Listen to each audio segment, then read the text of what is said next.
Okay, this is our second of three PowerPoint videos in regards to the lower extremity anatomy portion. And what we're going to talk on this video is going to be about the femur, the patella, the tibia, and the fibula. Okay, and so then the third one will be in regards to the tarsus as well as the metatarsal in the foot. Okay, so let's talk a little about the femur, the patella, the tibia, and the fibula in this particular PowerPoint video. Great place to start is the femur. Okay, the femur is the longest and the heaviest and probably the strongest bone in the body. Okay, proximally it articulates. We know, as we've talked about before, with the hip at the acetabulum, right in here at the femoral head. Okay, distally at the knee joint, we're at the knee. Okay, distal and the femur is going to be at the knee. A couple things about the femur that we should probably notice. If I look at it longitudinally, it's mildly curved. If I looked at it from the side, okay, if I looked at it from the side, it's mildly curved and bowed a little bit anterior to posterior like that. Okay. We also know that what happens if I look at the femur in a standing arrangement of the body, it's not vertical, but it's actually deviated slightly medially. That's a little bit too much, okay? But if I look at the femur would be sort of like one femur would be here, the other femur would be here. So it's slightly, this would be the knee in this area down here, hip area up in here. So we know that what happens is the femur from front to back is a little bit curved, and then we know that what happens is going from the hip up in here to the knee, it's angled down inwards a little bit medially, okay, from proximal lateral to distal medial just slightly, okay. We also know that this is probably a little bit more accentuated. This angular relationship down here is a little bit more accentuated in females. Why? Because we know that the pelvis is a little bit wider. I said wide pelvis. Okay, the pelvis is a little bit wider in females than it is in males. So as a result, this angle, if we looked at males versus females, if here would be the males like here, okay, females it would be a little bit more accentuated because of the wider pelvis. Okay, so that's just a little bit about the femur itself as how it's structurally put with the rest of the body. Okay, let's talk about the parts of the femur, though. That's what what we're to be more concerned about here. First part we want to mention is the head. Okay, and this area right here is the head of the femur. Okay, it's rounded and it's going to fit in that rounded cup of the acetabulum like we talked about before. Right in the center of the femoral head, there's a little hole or a little depression, and that's called the fovea capitis. Fovea is a word. Fovea means hole or depression. Okay, so there's a little hole in there, and what happens is right from there there's a little ligament that attaches to that fovea capitis, comes out there. It's called the ligamentum teres, and what happens, that attaches deep inside the acetabulum, so it holds that femoral head inside the acetabulum because that ligamentum teres attaches at that little area called the fovea capitis, which is a small central pit right in the middle of the femoral head. I'll show you some examples of this a little bit later when we actually look at a real live, well, not live, it's a real osseous specimen. Okay, so that's that. The neck is sort of this area in here. This is called the neck of the femur. Again, it's going to be a little bit distal to the head. Okay, we also notice that what happens are a couple other landmarks that we do see in this proximal femur. The greater trochanter. This area right here is the greater trochanter. The greater trochanter is a large lump. If you take your hands and feel the sides of your hip, okay, you see the iliac crest, go down from the iliac crest a couple inches, and you feel on the side of the hip, the lateral aspect of the hip, you'll feel a bump. And that bump that you're actually feeling is that area of the greater trochanter, okay? You can't feel this one here. There's also something called the lesser trochanter. Trochanter, we talk, is a large, prominent, a bump on a bone, okay? It's called the lesser trochanter, okay? And again, both of these are from muscular attachment. Muscles will attach both to the greater trochanter and the lesser trochanter. I'll show you those things when we actually see an osseous specimen. Between this is actually looking at the femoral head posteriorly. This is the posterior look at it. And what happens is we see a ridge of bone that connects this area from the greater to the lesser trochanter, and that's called the intertrochanteric crest. Okay, so it connects the trochanters posteriorly from the greater trochanter to the lesser trochanter. Okay, now if I flip the bone around, On the opposite side, we'd see what's called the intertrochanteric line. Again, crest is much larger, line is going to be much smaller. So there'll be a smaller area that will connect the trochanters anteriorly and anteriorly as compared to a larger crest that would be posteriorly. Okay, and I'll show you that when we get to an osseous specimen right here. Okay, this is looking at the femoral head. Okay, so here's the femoral head that we have here. Here's the femoral head.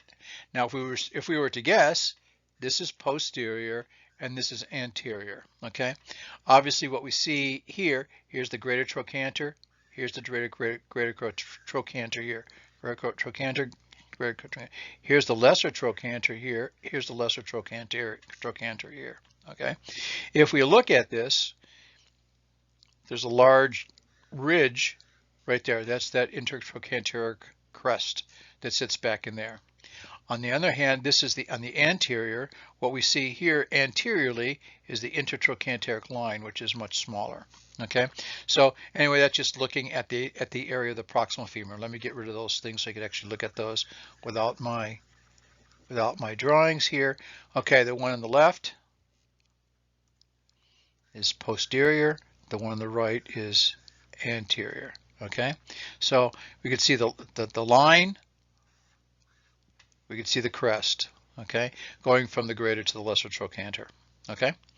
So that shows pretty much what we have there. This is a little bit more of a fresh specimen, okay?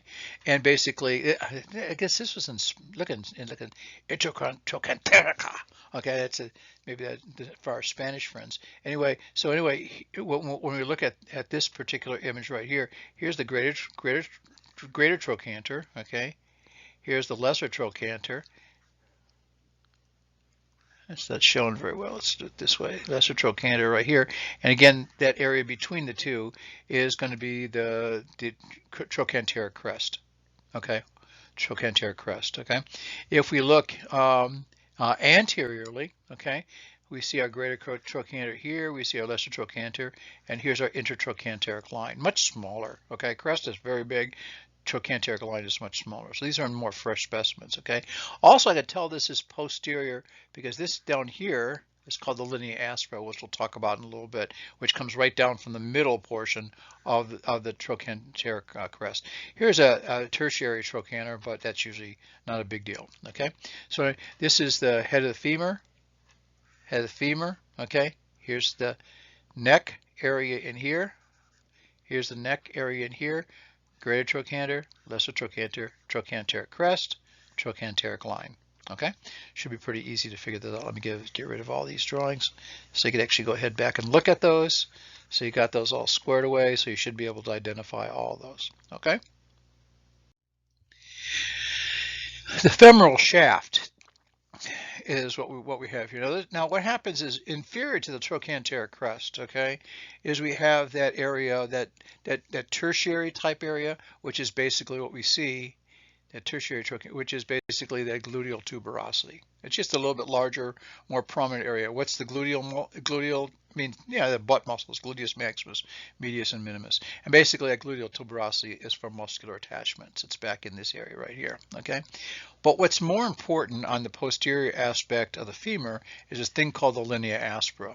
If I look down the posterior aspect of the femur, there's a line that comes this way, right down the posterior aspect of the femur. And this is called the linea aspera. So it's a vertical line. It's actually very prominent, very prominent. We talked about gluteal lines in the pelvis being real small. You don't see a whole lot. But this linea aspera is a line that you actually see quite prominently. And basically, it's for muscular attachment, okay? So when I look at this particular image, okay, this is posterior, okay? This is posterior, okay? A posterior view, because that's where the linea aspera is. And this right here would be lateral. This side would be medial. Okay, so posteriorly in the thigh, we have the hamstrings are in the thigh, the big muscles that are in the back of the thigh, hamstrings. Hamstrings, okay? And what happens is right at that linea aspera, there's a band of tissue that comes straight posteriorly from that, okay? It attaches right along the linea aspera and it comes straight out. It divides the medial hamstrings, which basically there's two medial hamstrings muscles, from the one lateral hamstring muscle, Okay, lateral hamstring muscle is going to be the biceps femoris. The medial hamstring muscles are the semimembranosus and the semitendinosus. So the medial hamstrings would be on this side of the line. The lateral hamstrings will be on this side of the line. So lateral hamstrings on this side, medial hamstrings on this side of the line. Okay, and they're divided by that line with a band of tissue that separates the medial from the lateral hamstrings. You can see how that line starts to diverge just before it gets above the knee, and it goes a little bit to the medial side and a little bit to the lateral side. And again, that's just a posterior vertical ridge. Here to see, if I look at the bone right here, this is an osseous specimen, and what we see is there's my linea aspera right there. There's the linea aspera right there. Okay. You can see where it's that big line that's right back. And you can't see where it continues on, but you can see a little bit of a hint of it maybe right there as it continues on down. Okay, here's the greater trochanter right there. Here's the lesser trochanter right there. Here's the trochanteric crest right in here.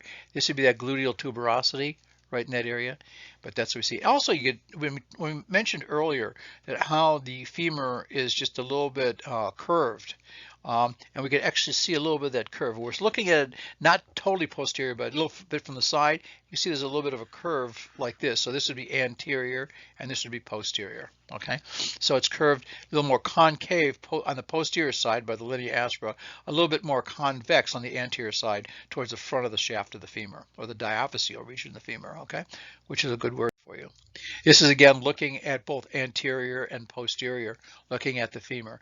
So here's my greater trochanter here and here.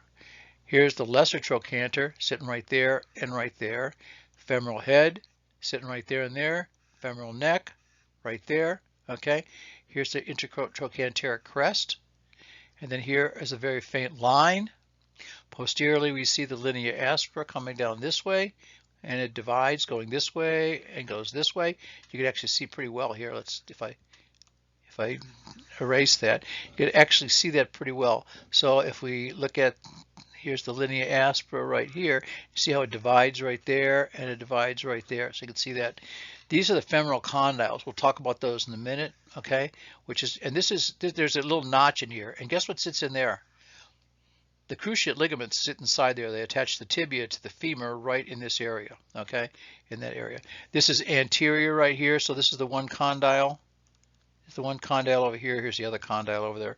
And you almost get a little bit of a look of that bow here. You know, if we look from the side a little bit, it's sort of like a little bowed.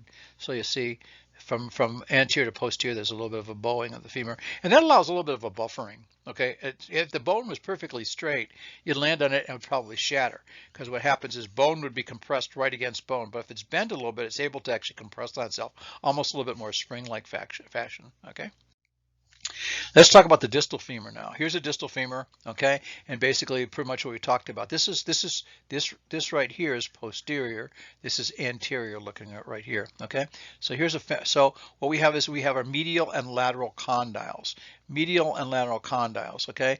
And here's my medial condyle. Here's the lateral condyle.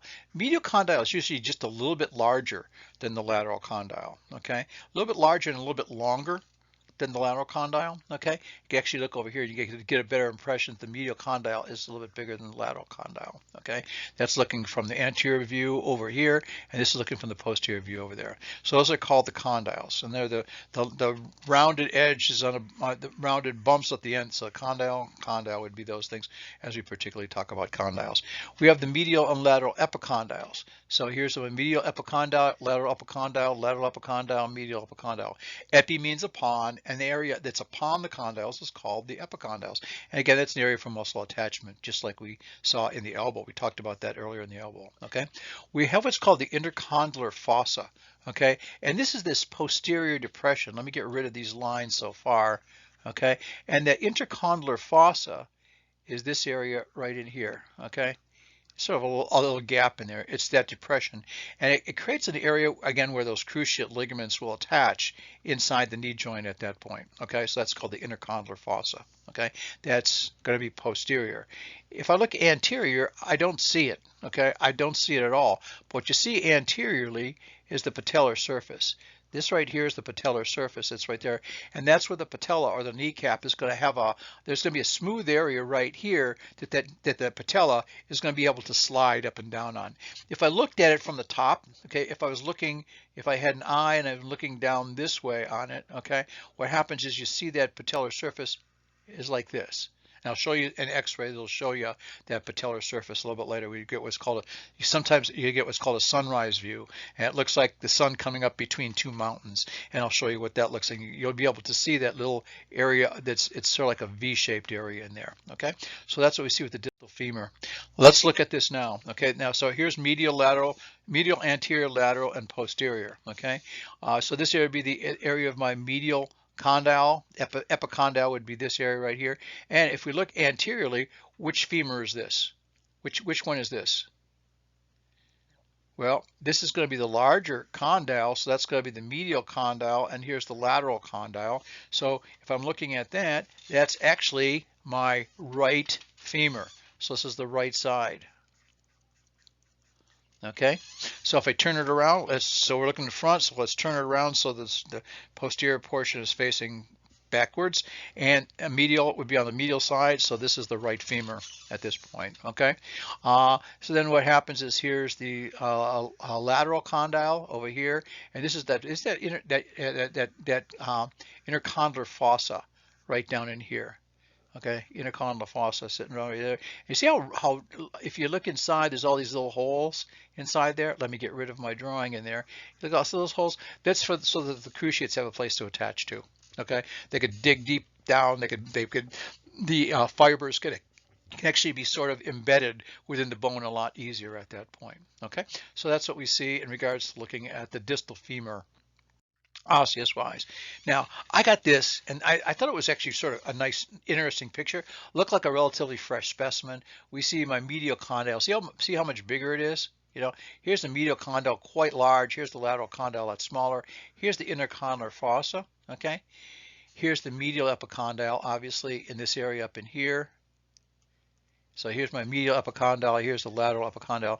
But I'm going to ask you a question. I'm going to leave you a little second to think about this. What's wrong with this image? And actually I saw this on the internet. Okay, what's wrong with this image? There's something wrong with this image. I think that looks right. Okay, that looks right. That looks right. I'll give that a check mark. I'll get a check mark there. So those labels are right. What's wrong with this image? Can you think? Well, let me fill you in.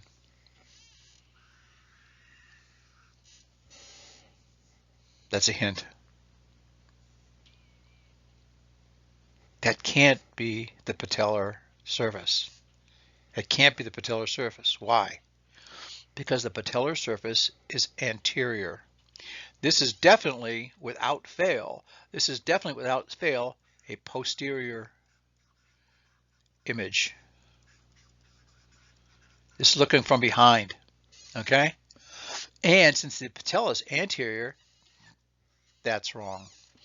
Cross that off. So let me just do this. Let me just, you know what? I got to get rid of this. Okay, can I just?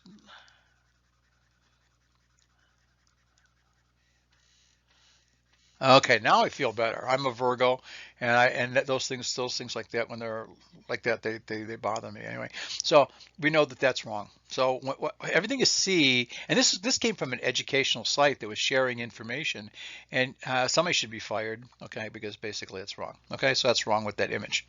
So let me get rid of all my drawings here, and you can actually see what we're talking about. Okay, so got it? Wrong. Wrong. Somebody screwed up there. Let's look at some radiographs and get some ideas here. Okay, this is a proximal femur. Okay, and we can see the femoral head in here. Okay, here's the neck. Here's the neck. There's the greater. Let me do it this way. The greater trochanter sitting right there.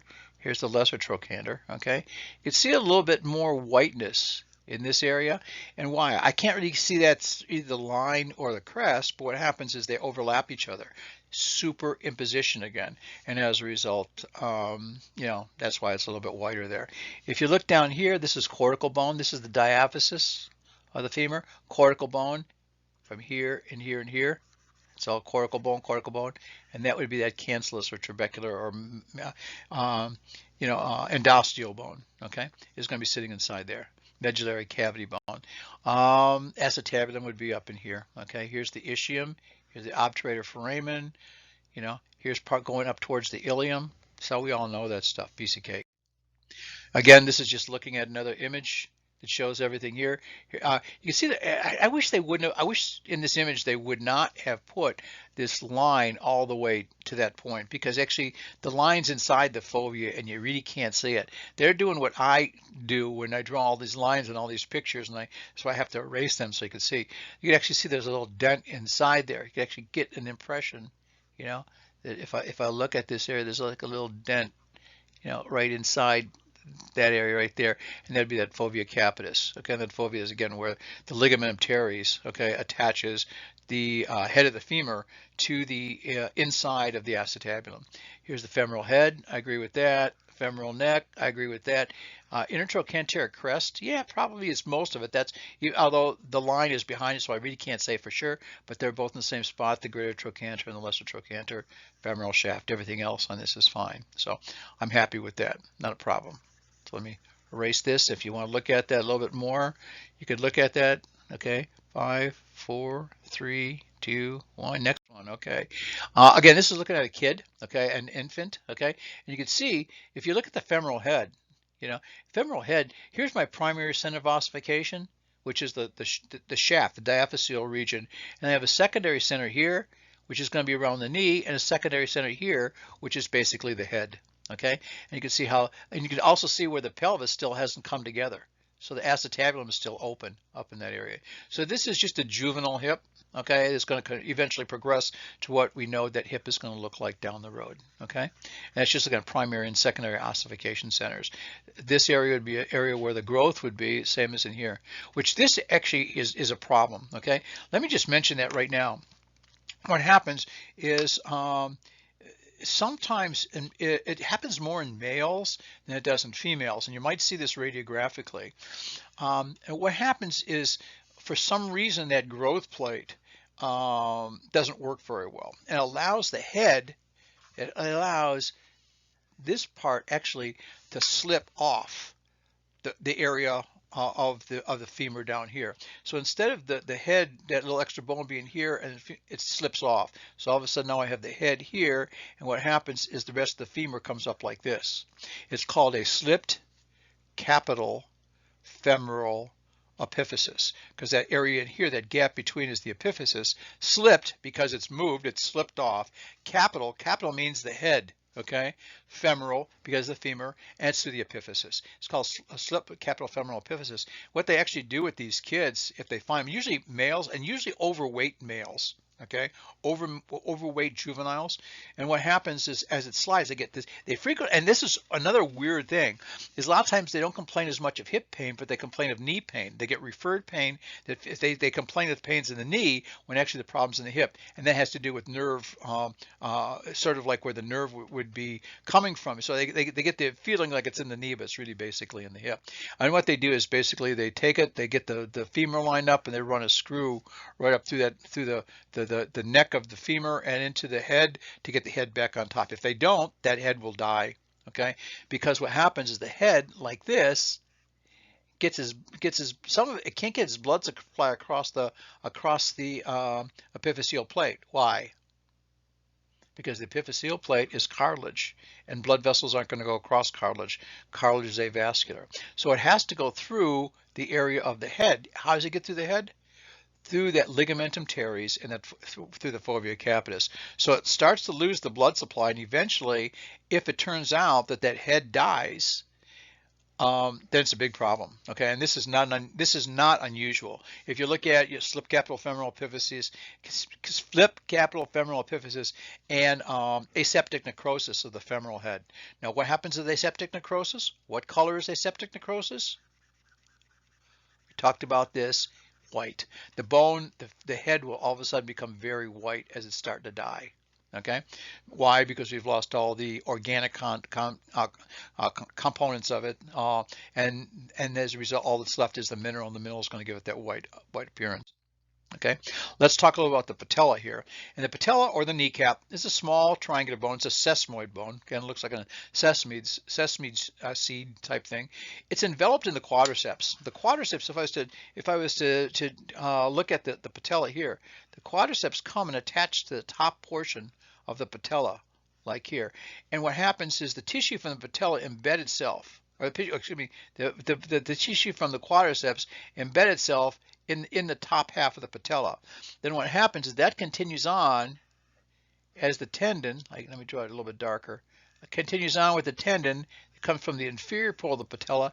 It attaches this area right here, which is called the tibial tuberosity. Tibial tubercle, tibial tuberosity, and attaches. And this is that patellar tendon. If you feel the front of the knee, you feel a cord that goes right down from the patella down to the tibia, and that's called this patellar tendon, which is that area right there. Okay, so it's broad. Okay, superiorly. Okay, and it has a narrower apex down here. So when we get down to the bottom, it's more of a point. Top, it's very broad and wider. Okay, on the back, it has what are called articular facets. Okay, now this is looking at the back side of the patella. There's a ridge right up the middle of it. I'll show you what this looks like when we show some radiographs of the patella. So we have a medial facet and a lateral facet. Okay, and basically that they're just sitting there, okay, and it just provides a nice smooth surface. These are also covered with cartilage, as is the front of the femur, like we talked about before, and this creates what's called the patellofemoral joint. The patellofemoral joint.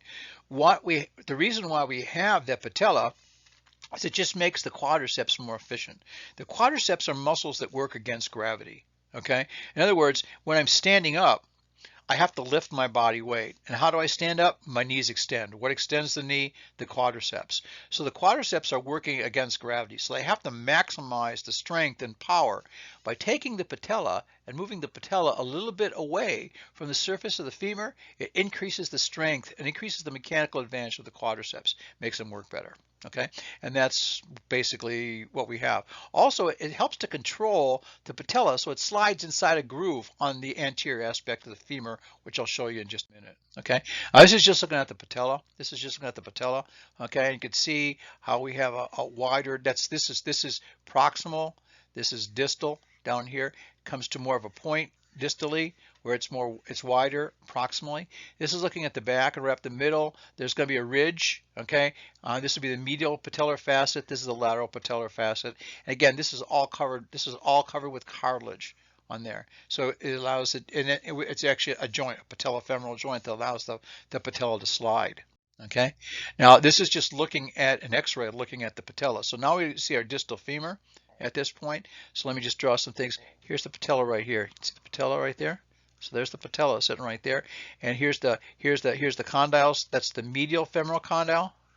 This is the lateral femoral condyle. Okay. You can see where that little notch will be posteriorly. Here's the condyles right there. There's the lateral condyle. There's the medial condyle. Here's the patella.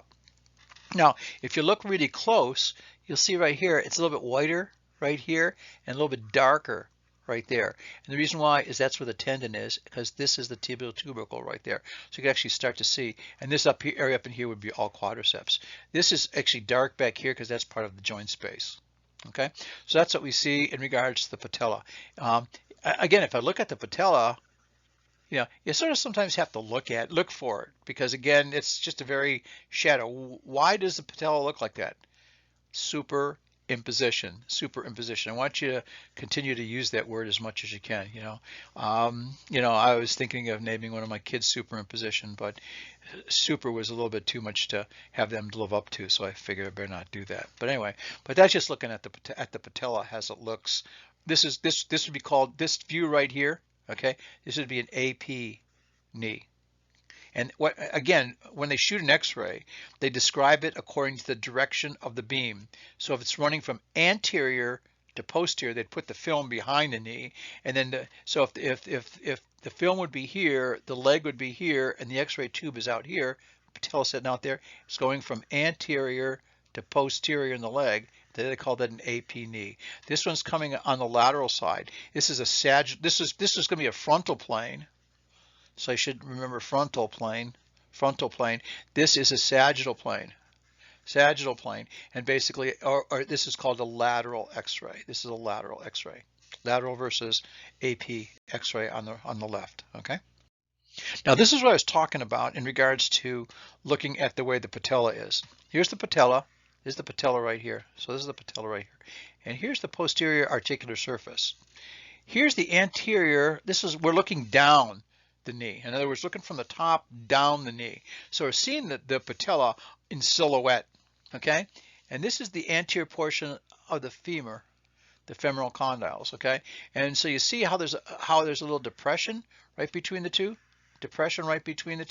that matches that area of the posterior section of the patella. And again, this side of the patella, this side of the patella, this side of the femur, and this side of the femur are all covered with articular cartilage, so that patella could slide inside that groove. So we do have a groove that's in there for that patella to move up and down in. Okay, and this is called a sunrise view. Okay, because it looks like the sun coming over between two mountain peaks. Okay, doesn't it? I guess you have to use your imagination. Think of it, sit there with a cup of coffee, you know, and maybe a donut, and just imagine a nice sunrise, come up over the mountains, and there it is, okay?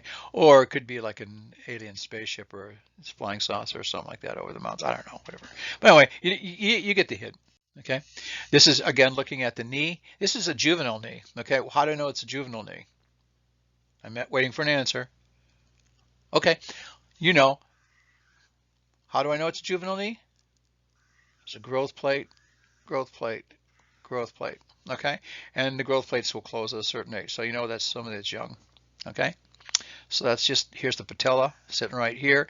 Here's the anterior portion of the femur, femoral condyles and stuff like that, okay? Let's talk now about the proximal tibia, because that's going to be the second half of my knee joint, okay? We won't even talk about ligaments here. We're only going to talk about osteostructures, okay? And the tibia is a large weight-bearing bone. If we look at the leg has two bones. That's the tibia and the fibula, okay? The tibia and the fibula, okay? And the tibia is the larger weight-bearing bone that we have, you know, in the lower extremity. So it's a large weight-bearing bone. It articulates proximally with the femoral condyle. So the femoral condyles, medial femoral condyle would be here, lateral femoral condyle would be there. Okay, so it articulates like that. Okay, so the medial and lateral femoral condyles. Now the top of the tibia is called the tibial plateau. This area up in here is the tibial plateau, like the plateau on the top of a hill. Okay, it's I can't say it's perfectly flat, but it's mildly concave and mildly concave. Mildly concave. And if you look at the femur has these rounded condyles, correct? Okay, well, you know, that doesn't sound like a very stable type of a situation.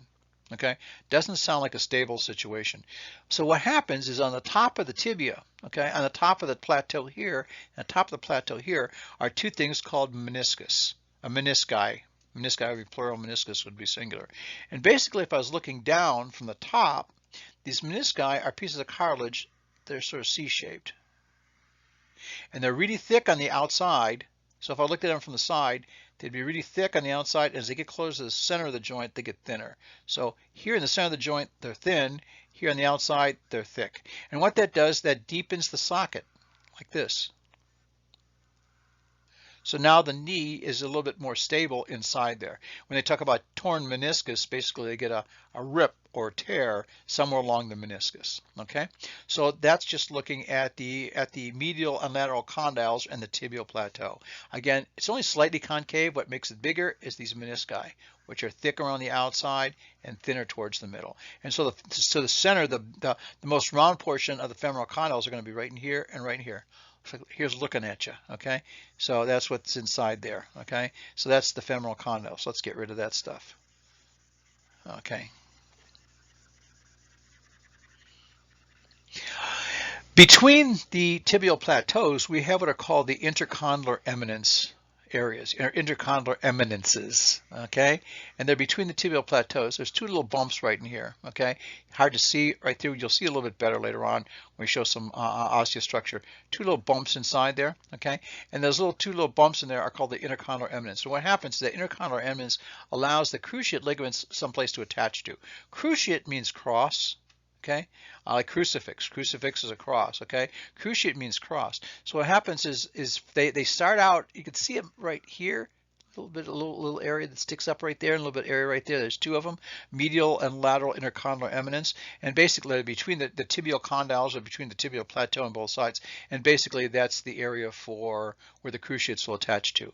On the anterior surface of the tibia, there's also a bump right here, and that's called the tibial tuberosity or tibial tubercle. I've heard going both ways, and that's the attachment like we talked about for the patellar tendon or patellar ligament. Okay, this is just looking at the tibia. Okay, and basically this is an anterior view, this is a posterior view we have up here. This area right here would be the tibial tubercle, and the patellar tendon is going to be attaching to this area right here. You can see how there's a plateau here, plateau here, plateau here, plateau here. This is posterior view, so you don't see a tibial tubercle because that's on the front, but you do see a intercondylar eminence there, intercondylar eminence. This is looking downwards, okay? And what we'd find is this is where the menisci would be. Here's the medial condyle right here. Here's the medial condyle, and here's the lateral condyle or the tibial plateau. And what we're going to find in that medial condyle, okay, it's going to be that meniscus, that cartilage, comes like this. Again, thick towards the outside, thinner towards the middle. And then on the lateral side, we have another one. It fills this area in here. Okay. A couple things about these menisci, just to mention it. The lateral is smaller and rounder. The medial is bigger and more C-shaped. There's more motion that occurs inside here as compared to less motion in here. Okay, so basically that's the menisci that sit on these tibial plateaus with the condyles. This you can actually see those intercondylar eminences a little bit better. Okay, if you look right here, you can see them right there, the two of them, and you can see them right there, and you can see them right there. Okay, this is posterior. Okay, and I like this view because it shows me something else. Okay, if I look,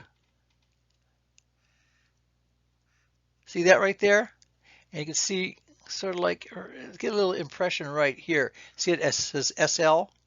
There's like a line that comes down here, a line in the bone that comes down this way. So here's the fibula. Fibula would be over here. Okay, there's a line. That's called the soleal line. The soleal line. Okay, you actually see it here, as you can see it right there. So I want you to look at that. Here's that soleal line right there. And you can see sort of it here as well. There again, starts there. What happens is in the back, in the calf, the large muscle we have on the outside, you see with those two big humps on it, that's called the gastroc. It has two heads to it. We'll talk about that when we do muscular area. What happens is underneath that, deep to that, there's another muscle which is called the soleus, and that line is where the soleus muscle attaches to, along that line. It's a good sized muscle, very, very strong muscle, so that's called the soleal line. So we can see, so these are both posterior views. Here's the tibial plateau, intercondylar eminence, tibial plateau, intercondylar eminence. Okay. Let's talk about the shaft and the distal tibia. Okay. Again, if you feel, here's what I like you to do. I like you to reach down and feel the front of your shin, and you'll feel a very sharp edge of bone going all the way down the front of the shin. Okay, and that's called the tibial crest, or the anterior tibial crest. And what it does is it does two things. It divides muscles. If you feel lateral to that, you feel all these big bulky muscles that are like in the front of the shin. Okay, that's called the anterior compartment. There are three major muscles that sit in that compartment. Then what happens if I go from that tibial crest and I go medially, and you tap on it, that's bone for probably about 1.5 inches, maybe, somewhere around 1 3/4. That's all bone, and that's the area of the tibia right here that's sitting just underneath the area of the underneath the skin. Okay, my older son, we were at a picnic once a long time ago, and he was running around and stepped in a hole that was actually a pipe. Okay, and he came into the pavilion that we were at with a bunch of friends. I played on a soccer team, and we were having a little picnic. And so he came into the pavilion, and I looked at it, and he had a big flap of skin that was taken off of the front of the shin, right over that flat area of the tibia. okay, with that subcutaneous area, and basically the tibia was just showing right there, okay. Obviously, he took him to the emergency room, got sewn up and stuff like that, cleaned out, but we were a little concerned about infection. Now he talks about his little smile that he has in the front of his shin from that little laceration they had years ago, okay. And so that's what we see so this area right here would be that medial tibial surface, and right down the front, right from the tibial tubercle, come down that way, that'd be that anterior tibial crest. So here's the anterior tibial crest right there, and that's that medial tibial surface. It's there, okay? Again, that's only anterior. And so what happens is once I get to the inside edge, I can feel another edge of bone just before I get to the calf. So I started with the anterior tibial crest, okay? I feel that flat subcutaneous area of the tibia that's medial to that. All of a sudden I feel the edge of the bone. And then I feel back behind that. There are two compartments back there. One's called the deep posterior compartment, which has 3 major muscles. And then we have the superficial posterior compartment, which are the calf muscles, the gastrocnemius, which has 2 heads, and the soleus. Okay, we'll talk about those when we talk about muscle. Okay, the medial malleolus. This is the medial malleolus. If you think about those little bumps on the inside of the ankle, okay, they're called the malleoli. Malleoli would be plural, malleolus would be singular, okay? And that's the medial malleolus, okay? And I'll talk more about that when we talk a little bit more about the ankle in our next video presentation, okay? You can't see it here, but what happens is right where the tibia, this bone outside right here is going to be the fibula. So this is the fibula right here, okay? On the outside, right here at the tibia, there's a little dent.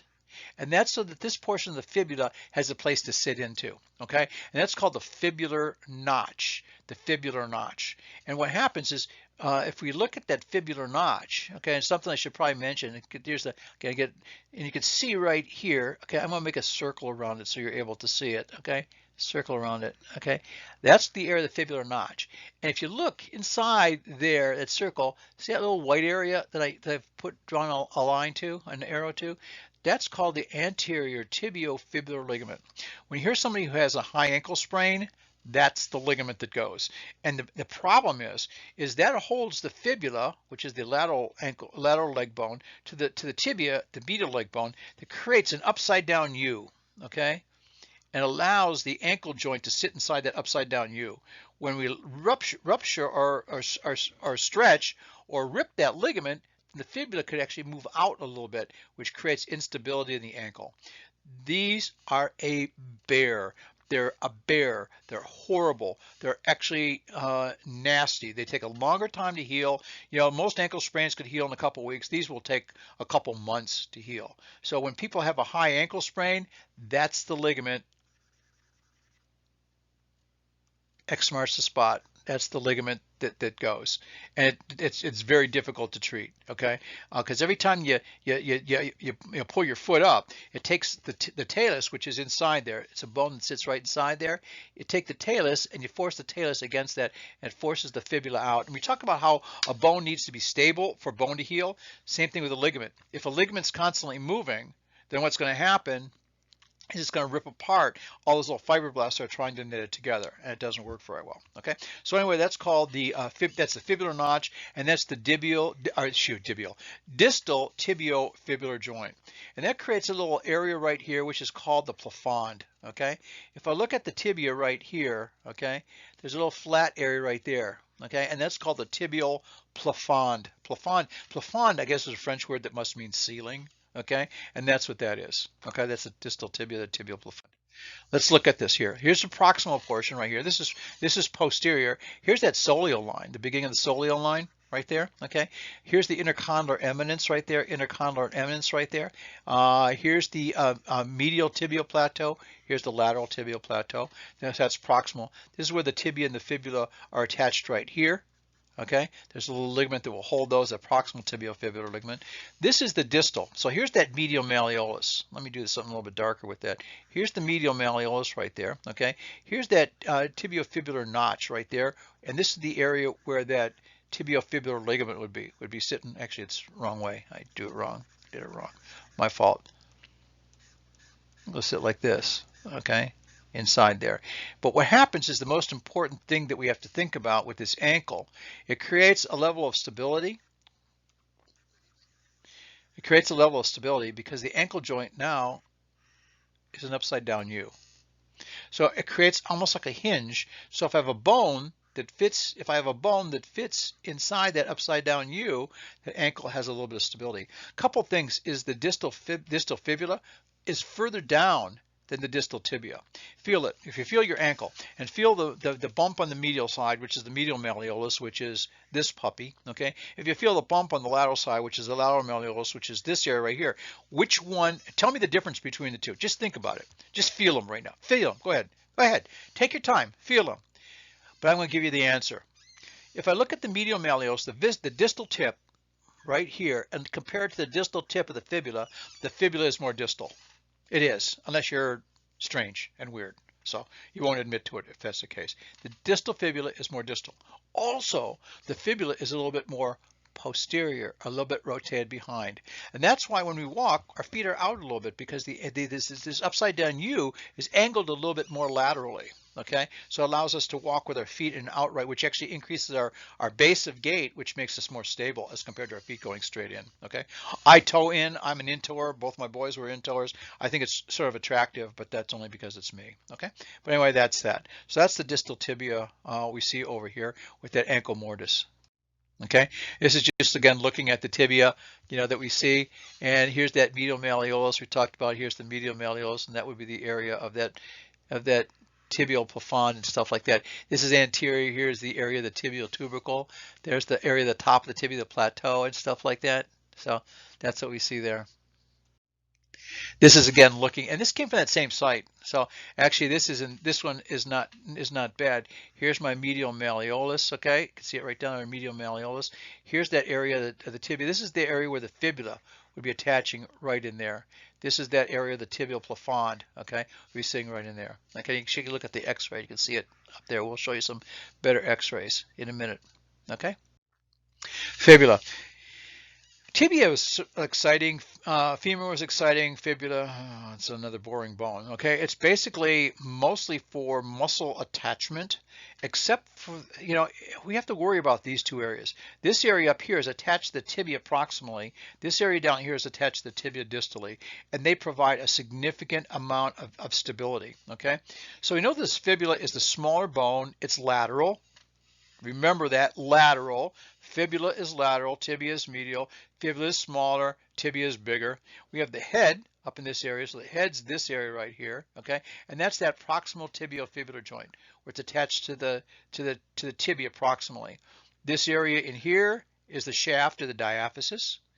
Down here would be the lateral malleolus, that's that lateral ankle bump, and that would be the distal tibiofibular joint, where it attaches, like we talked about with that high ankle sprain.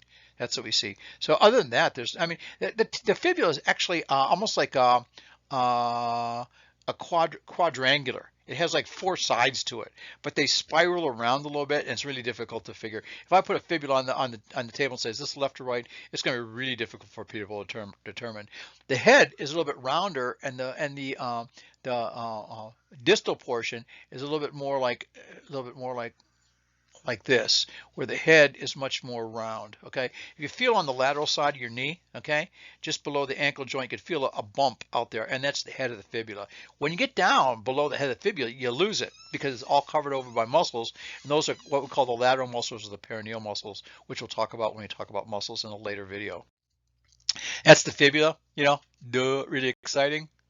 Okay, again, let's go to some X-rays and get this all out of the way. Here's my tibia. Can you see the tibia? This is the diaphysis. Here's the fibula right there. Here's the head of the fibula in this area. The proximal tibiofibular joint. This is the distal tibiofibular joint. Let me look at that. If you look at it a little bit, see how if we look really close. Okay, look really close. See, there's a little dark area right there. That's that little depression in which the fibula is going to fit in the lateral portion of the tibia, and that's the area right in there where all those that ligament's going to be for that tibiofibular, the distal or that anterior tibiofibular ligament. There's going to be one on the back side, which would be the posterior tibiofibular ligament. Okay, it's actually appropriate to see the tibia and the fibula superimpose. I'm using that word again. If we look here, here's the tibia coming down this way. And here's the fibula coming down this way. I can't really see it when I'm drawing it. And you see that this area, There's superposition. I should probably see at least half of the fibula superimposed on the tibia. If I don't, it means that this ligament's probably gone and it's getting wide. Okay. This is a lateral view. Okay. Here you can see the tibial tuberosity up in there. Here's the ankle joint. The ankle joint is like this from the side. Anterior looks flat, but from the side it's round. Okay. It's concave. Here's the tibia, fibula. Again, tibia bigger, fibula smaller. This is another one. What is this? What can I say about this one? It's a kid. Growth plate, growth plate, growth plate, growth plate, growth plate. Piece of cake. Okay. You can see the calf muscle shadow in there. Here's the fibula lateral. Here's the proximal tibiofibular joint. Here's distal down in there. Okay. Let me get rid of those so you can look at those again. You can see that. So basically that's what I have. Here's the medial malleolus. And again, we can see that level of, here's the medial malleolus comes, the medial malleolus is coming down to about here. Lateral malleolus is coming down to there. So you can see the lateral malleolus. And that's, and I'm going to prove that to you. Okay. Okay. Here's what I want you to do. Okay. While you're doing here, take your foot and turn your foot in as far as it'll go. Okay. Do it. Come on. Do it. Humor me. Now I want you to take your foot and turn it out as far as it'll go. I'm going to ask you a very serious question. So in again, out again, as far as it'll go each way. Which way did it go more? Which way you have more motion? Well, obviously, unless you're normal, if you're abnormal, then it'd be different. If you're normal, you could invert, the foot turns in more than it turns out. Guess why? Because that fibula blocks it here a lot more. So as a result, that's the reason why I have more. When people, if you've ever sprained your ankle, which way did your ankle go when you sprained it? Your foot went in, because there's inherently more motion inward because that medial malleolus is higher than lateral malleolus. Just think about that. Share that with your friends and neighbors, and they'll never want to talk to you again. Okay. But anyway, that's just something, a little bit of about the medial malleolus and lateral malleolus. So what we've talked about today is we've talked about the femur. Okay, we didn't talk much about the knee joint, the cruciates, and the collaterals. That's a whole different story in regards to articulations. But one of these days I'll make a video on all that stuff. Now then you'll be so overbogged with the videos, you won't know what's going on. But anyway, if I look at what we've talked about today, is we talked about the femur, we talked about the patella, we talked about the tibia and the fibula. We know the femur's probably one of the largest and probably one of the strongest bones in the body. It's mildly bowed from, with a little convexity anteriorly, concavity posteriorly. We know it's angled, instead of being perfectly straight up and down, it's angled slightly medially on the distal portion of it. We know there's a femoral head. There's a pit in the center of that, which is called the fovea capitis, which is where this ligament of teres attaches, blood supply and ligament that holds the head of the femur inside the acetabulum, which we talked about in the last one with the pelvis. We talked about the femoral neck. We've talked about the greater trochanter, lesser trochanter, trochanteric crest, trochanteric, which is posterior, trochanteric line, which is anterior, the linea aspera up the back of the femur. We talked the medial femoral condyle, which is larger than the lateral femoral condyle, with intercondylar notch, okay, or intercondylar fossa, that's back where basically where the cruciates are going to attach to, and the cruciates start at those intercondylar eminences on the tibia, between the tibial plateau on the medial tibial plateau and the lateral tibial plateau. We talked about the tibial tubercle, tibial tuberosity, the place where the patellar tendon attaches to.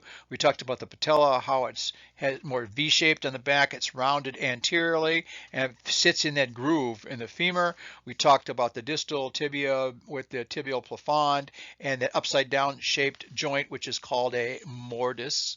Okay, an upside down U-shaped joint, and that's called a mortise joint. Mortise joint.